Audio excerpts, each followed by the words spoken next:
जाऊया पुन्हा दिल्लीमध्ये कॉकरोच जनता पार्टीचं आंदोलन तिकडे सुरू आहे। आंदोलकांना हटवण्यासाठी मोठ्या प्रमाणात पोलीस पोहोचलेत। आंदोलनाची परवानगी उद्यापर्यंत वाढवण्यात यावी यासाठी दिप्की यांनी दिल्ली पोलिसांकडे मागणी केली आहे। तर केंद्रीय मंत्री धर्मेंद्र प्रधान यांचा राजीनामा होईपर्यंत हे आंदोलन सुरूच राहील असंही अभिजित दिप्केंनी म्हटलं। तर मोठ्या प्रमाणात पोलीस बंदोबस्त तिकडे आंदोलनस्थळी आता पाहायला मिळतोय।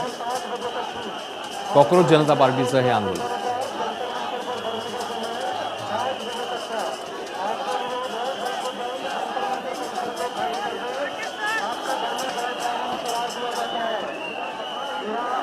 याच संदर्भात अधिक माहिती घेऊया। कृष्णा केंडे आपल्यासोबत आहेत। कृष्णा, आंदोलक ठाम आहेत आपल्या भूमिकेवर आणि पोलीस देखील आता मोठ्या प्रमाणात पोहोचलेत, ताजी स्थिती काय?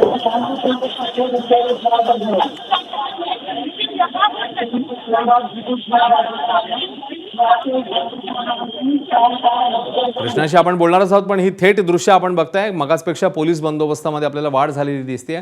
कॉकरोच जनता पार्टीचं हे आंदोलन केंद्रीय मंत्री धर्मेंद्र प्रधान यांच्या राजीनाम्यासाठी मागणी करण्यात येते आहे। कृष्णा केंडे आपल्यासोबत आहेत पुन्हा एकदा। कृष्णा, आंदोलक ठाम आहेत आपल्या भूमिकेवर आणि त्यासाठी मुदत वाढवून द्यावी अशी त्यांची मागणी आहे। त्याचवेळी पोलीस देखील पोहोचले जातात। कृष्णा, 5 वाजेपर्यंत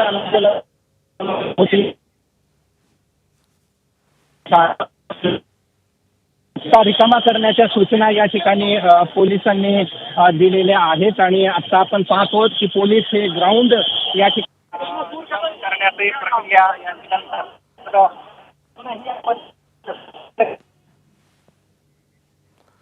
कृष्णाशी आपला संपर्क नीट होत नाहीये, मात्र सध्याची जी माहिती आहे त्यानुसार मोठ्या प्रमाणात पोलीस बंदोबस्त आणि त्याचवेळी आंदोलक देखील आपल्या भूमिकेवर ठाम।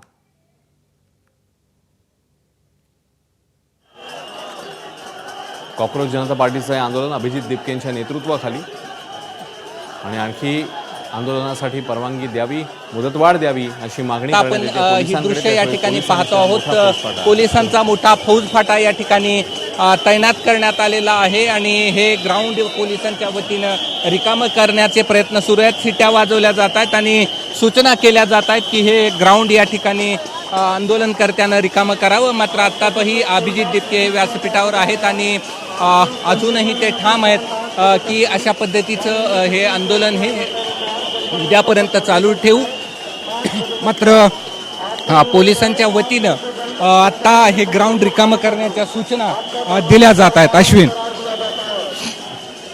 खरं कृष्णा, त्याच्यामुळे आंदोलक ठाम आहेत। पोलिसांनी देखील आता सांगितलेलं आहे की परवानगी जी होती त्याची वेळ संपलेली असल्यामुळे आता हे ग्राउंड रिकामं करण्यात यावं। आंदोलकांपैकी कुठल्या प्रतिनिधींशी पोलीस काही संवाद साधण्याचा प्रयत्न करतायत का कृष्णा?